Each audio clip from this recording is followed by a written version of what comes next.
selamat datang di saluran tabung kamu alias channel YouTube. Nah, kali ini kita akan membicarakan satu problematika bahasa yang biasa disebut, ya salah satunya itu disebut dengan interferensi bahasa. Nah, seperti apa kejadiannya? Yuk kita ke TKP. Nah, jadi guys, berkaitan dengan hal yang tadi, Miss Devina sudah memberikan kalian tugas. Silakan dicek di tugasnya sudah Miss Devina upload di sana. Kemudian perhatikan videonya sebelum disubmit tugasnya, recheck sekali lagi apakah sudah benar atau belum. Ya, ada yang mau ditanyakan berkaitan dengan tugasnya? Tidak. Sudah jelas ya? Kalau ada pertanyaan, nanti silakan ditanyakan ke Devina. Saya akan explain di sini. Oke? Oke, silakan tugasnya boleh dicek. Siap ini. Nah, itu tadi sebuah adegan di kelas antara seorang guru yang berkomunikasi dengan siswanya dengan menggunakan dua bahasa, yaitu bahasa Indonesia dan bahasa Inggris.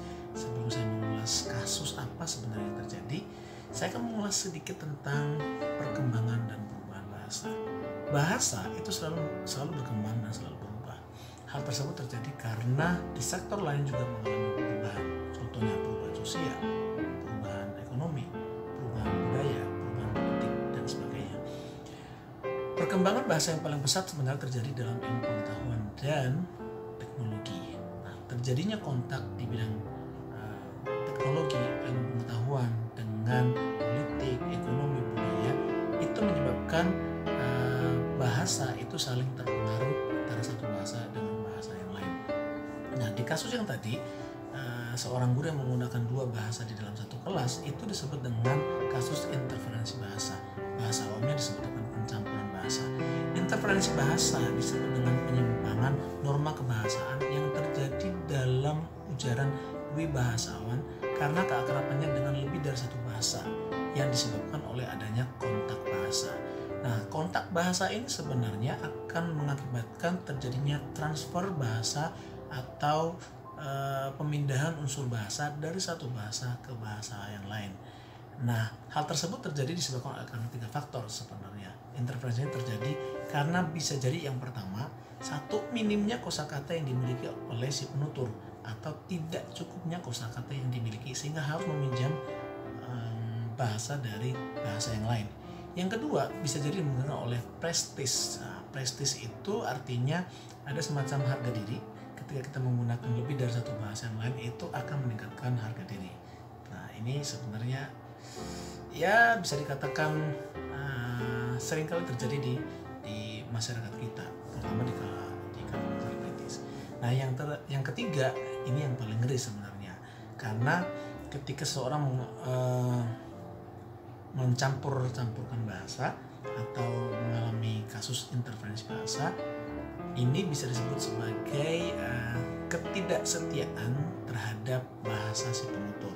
Artinya nasionalismenya semakin berkurang terhadap bahasa yang dimilikinya. Nah, ini yang tidak kita inginkan. Nah, saran saya nih untuk para guru,